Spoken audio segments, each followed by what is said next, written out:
నమస్తే, welcome to burning topic. Tamil Nadu రాజకీయం ఇప్పుడు ఒక క్లాసిక్ కోలీవుడ్ థ్రిల్లర్ ను తలపిస్తుంది. నిన్నటి వరకు వెండి తెరపైన దళపతిగా వెలిగినటువంటి విజయ్ ఇప్పుడు టీవీకే పార్టీతో ఎన్నికల సమరంలోకి దిగారు. అయితే ఆయన రాకతో సీన్ మొత్తం మారిపోయింది. ఒకవైపు ఎన్నికల వేడి, మరోవైపు కరూర్ విషాద ఘటన. విజయ్ ను ఇప్పుడు సిబిఐ విచారణ చుట్టుముగిస్తుంది. అయితే విజయ్ విషయంలో ఛాలెంజెస్ ఫాలో ద చేంజ్ అన్నట్లుగా ఉంది పరిస్థితి. అసలు ఢిల్లీ సిబిఐ ఆఫీస్ లో ఏం జరుగుతుంది? స్టాలిన్ సర్కార్ కు విజయ్ కు మధ్య మొదలైనటువంటి ఈ పొలిటికల్ వార్ ఎటు దారి తీస్తుంది? Let's watch.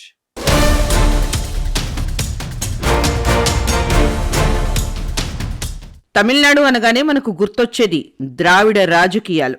దశాబ్దాలుగా అక్కడ డిఎంకే, ఏఐడిఎంకేల మధ్య పోరు సాగుతోంది. జాతీయ పార్టీలకు అక్కడ నో ఎంట్రీ బోర్డులు ఎప్పుడో పడ్డాయి. కాంగ్రెస్ కు బలం లేదు, బీజేపీ ఇంకా పుంజుకోలేదు.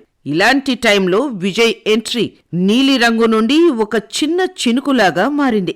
సినిమాలకు గుడ్ బై చెప్పి ప్రజల కోసం వస్తున్నానన్న విజయ్ ప్రకటనతో తమిళనాడులో ఇప్పుడు త్రిముఖ పోటీ నెలకొంది. రెండు ప్రధాన పార్టీల మీద అసంతృప్తిగా ఉన్న ఓటర్లకు విజయ్ ఒక బలమైన ప్రత్యామ్నాయంగా కనిపిస్తున్నారు. తన పార్టీ టీవీకేతో ఆయన వేస్తున్న అడుగులు ఇప్పుడు సెన్సేషన్ క్రియేట్ చేస్తున్నాయి. కానీ పాలిటిక్స్ అంటే పూలబాట కాదు కదా. అందుకే విజయ్ అడుగు పెట్టిన కొద్ది రోజులకే వివాదాలు ఆయన్ని చుట్టుముట్టాయి.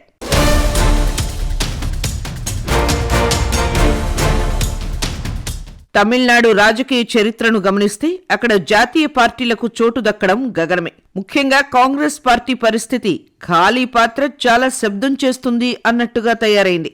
గత కొన్నేళ్లుగా అక్కడ కాంగ్రెస్ కు ఓటు బ్యాంకు లేదు, క్యాడర్ను నడిపించే కింగ్ మేకర్ లేడు. దీంతో దశాబ్దాలుగా అధికారం డిఎంకే, ఏఐడిఎంకే మధ్య షఫల్ అవుతూ వస్తోంది. ప్రజలకు కూడా ఈ రెండు పార్టీలు తప్ప మరో ఆప్షన్ లేకుండా పోయింది అనుకునే ఓటర్లకు ఇప్పుడు విజయ్ ఒక హోప్ లా కనిపిస్తున్నారు.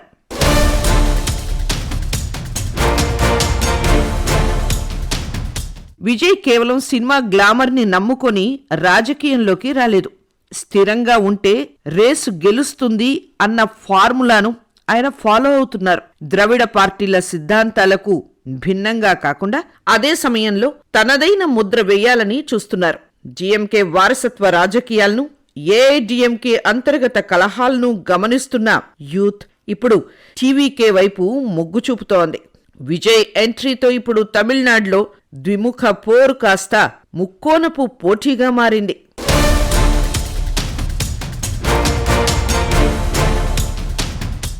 ఏ రంగంలోనైనా కొత్తవారు వస్తే పాతవారు అంత ఈజీగా వెల్కమ్ చెప్పరు. ప్రతి మేఘానికి ఒక వెండి రేఖ ఉంటుంది అని విజయ్ భావిస్తే, ప్రత్యర్థులు మాత్రం ఆయన చుట్టూ వివాదాల చక్రవ్యూహం రచిస్తున్నారు. విజయ్ చేసే ప్రతి కామెంట్, ఆయన పార్టీ జెండా రంగులు, సిద్ధాంతాలపై విమర్శలు వెల్లువెత్తుతున్నాయి. ముఖ్యంగా ద్రవిడ రాజకీయాల పేరిట ఇన్నాళ్లు రాజ్యమేలిన వారు విజయ్ ని ఒక పొలిటికల్ థ్రెట్ గా భావిస్తున్నారు. అందుకే ఆయన్ని వివాదాల్లోకి నెట్టి డెమొరలైజ్ చేయాలని ప్రయత్నం జరుగుతోంది.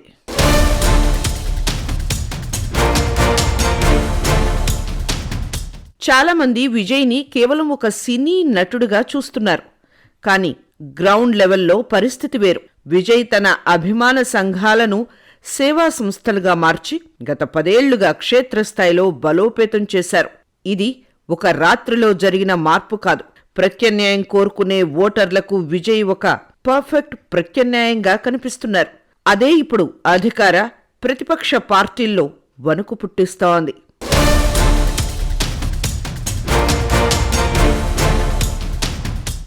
విజయ్ రాజకీయ ప్రస్థానం అత్యంత విషాదకరమైన ఘట్టం కరూర్ రోడ్ షో. రాజకీయ శక్తిని చాటాలనుకున్న ఆ వేదిక ఒక మారణ హోమంగా మారింది.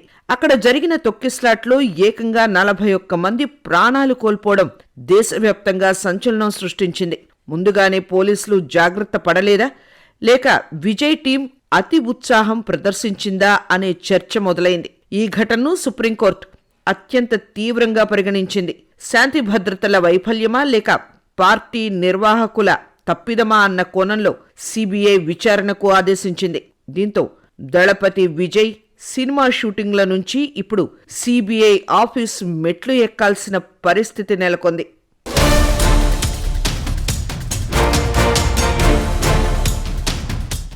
జనవరి 12వ తేదీ యావత్ తమిళనాడు పొంగల్ సెలబ్రేషన్స్ కు సిద్ధమవుతున్న వేళ విజయ్కు సిబిఐ షాక్ ఇచ్చింది. కరూర్ తొక్కిస్లాట ఘటనపై వివరణ ఇవ్వాలని ఢిల్లీకి పిలిపించింది. ఆ రోజు దాదాపు 6 గంటల పాటు సుదీర్ఘంగా విచారణ కొనసాగింది. సిబిఐ అధికారులు అడిగిన ప్రశ్నలకు విజయ్ సమాధానాలు ఇస్తూనే ఒక విన్నపం చేసుకున్నారు. మరుసటి రోజు కూడా విచారణకు రావాలని అధికారులు కోరగా, పొంగల్ పండుగ ఉంది, పర్సనల్ రీజన్స్ వల్ల రాలేను అని విజయ్ రిక్వెస్ట్ చేయడంతో అధికారులు సానుకూలంగా స్పందించారు. సిబిఐ గడువు ఇచ్చింది. దాని ప్రకారం జనవరి 19న ఉదయం 11 గంటలకు హాజరు కావాలని డెడ్లైన్ విధించారు. ఇచ్చిన మాట ప్రకారం విజయ్ 19వ తారీఖు ఢిల్లీలోని సిబిఐ ఆఫీస్లో ప్రత్యక్షమయ్యారు.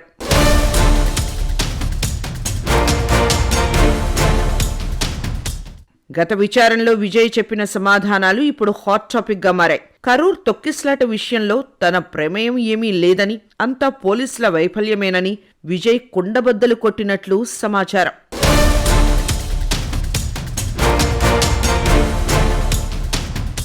ఈ విచారణ ఎపిసోడ్ తమిళ రాజకీయాలను మలుపు తిప్పబోతోంది. విజయ్ గనక ఈ ఘటనలో స్టాలిన్ ప్రభుత్వాన్ని దోషిగా నిలబెట్టగలిగితే అది టీవీకేకి, ఏఐడిఎంకేకి రాజకీయంగా పెద్ద ప్లస్ అవుతుంది. శత్రువుకి శత్రువు మిత్రుడు అన్నట్లుగా డిఎంకేకి వ్యతిరేక ఓట్లు విజయ్ వైపు మళ్లే అవకాశం ఉంది.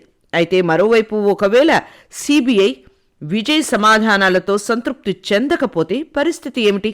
ఒకవేళ ఆయన్ను అరెస్ట్ చేసేంతవరకు వెళ్తే తమిళనాడులో లా అండ్ ఆర్డర్ పరిస్థితి ఏమవుతుంది?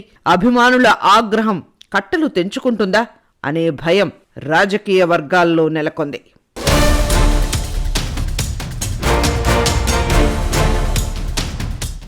అటు వెండితెర క్రేజ్, ఇటు రాజకీయ సెగ. విజయ్ ప్రయాణం ఇప్పుడు ఒక అడుగు ముందుకు వేస్తే 2 అడుగులు వెనక్కి అన్నట్లుగా ఉంది. రాజకీయాల్లో ఊహించనిది ఆశించండి అనేటువంటి మాట అక్షరాల నిజం. అయితే సిబిఐ విచారణ ముగిసిన తర్వాత వెలువడేటువంటి ప్రకటన తమిళ రాజకీయాల యొక్క దిశను మార్చబోతుంది. దళపతి ఈ గండం నుంచి బయటపడి ఎన్నికల బరిలో నిలుస్తారా, లేదా ఈ విచారణే ఆయనకు అవరోధంగా మారుతుందా? వేచి చూడాలి.